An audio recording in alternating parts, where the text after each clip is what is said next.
Many thanks for joining us again on the newsroom. These are the stories we're monitoring at the moment. With just days to the governorship and state houses of assembly elections on March 18, the Independent National Electoral Commission (INEC) has tonight blocking Southeast and South-South ad hoc staff from participating in the Lagos State election. A Twitter user had on Wednesday alleged that INEC excluded staff from the geopolitical zones from sensitive election duty ahead of the elections. Reacting in a statement signed by Tadeshe Adenike, the HOD, Voter Education and Publicity in Lagos, the Commission said that members of staff that are Igbos were all returned to work as collation officers in the forthcoming elections, while all supervisory presiding officers still maintained their positions. The governorship candidate of the Labour Party in Lagos State, Gbadebo Rhodes-Vivour, has disclosed that his ambition to occupy the state governorship seat is not backed by any godfather, as claimed by the governorship candidate of the People's Democratic Party, Abdulaziz Olajide Adediran, popularly known as Jandor. Jandor was quoted to have said on Tuesday that Rhodes-Vivour was being endorsed by godfathers such as the PDP chieftain Bode George. In his reaction, Rhodes-Vivour disclosed there was no godfather in the Labour Party, nor did he have one, adding that he only had mentors and leaders. Amid food insecurity and malnutrition in the country, the federal government has identified these factors, including climate change, as responsible for lower incomes and higher prices of food in the country.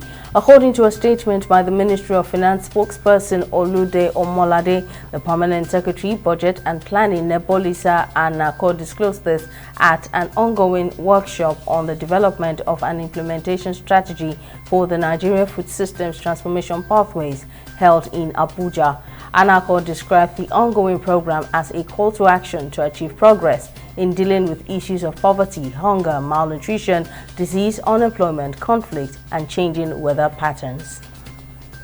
Scientists have expressed concern that a new descendant of the COVID-19 XBB variant could be behind the recent surge in coronavirus cases in India over the past few days.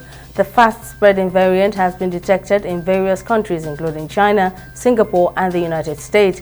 An international platform tracking COVID variants says that India reported the highest number of XBB 1.16 variant cases.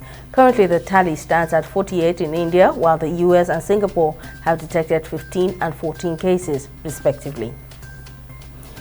Russia's defense ministry has denied crashing a U.S. drone despite accusations from Washington.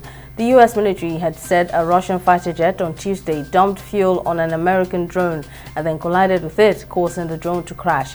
Meanwhile, the defense ministry in Moscow said it detected an American MQ-9 drone over the waters of the Black Sea in the area of the Crimean Peninsula, flying towards the Russian state border, adding that the drone was flying with its transponders turned off as fighter jets scrambled to identify it.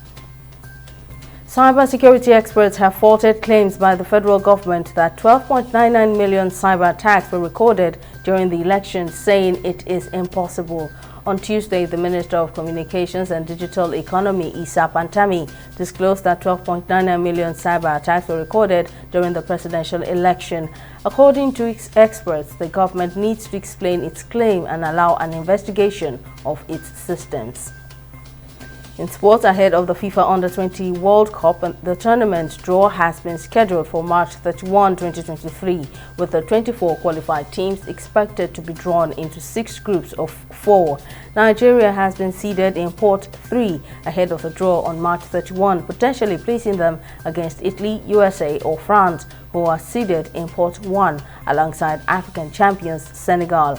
Nigeria will be aiming for a first world title, having won silver medals in 1989 and 2005 after coming second against Portugal and Argentina, respectively. That's the latest on the newsroom. Many thanks for watching.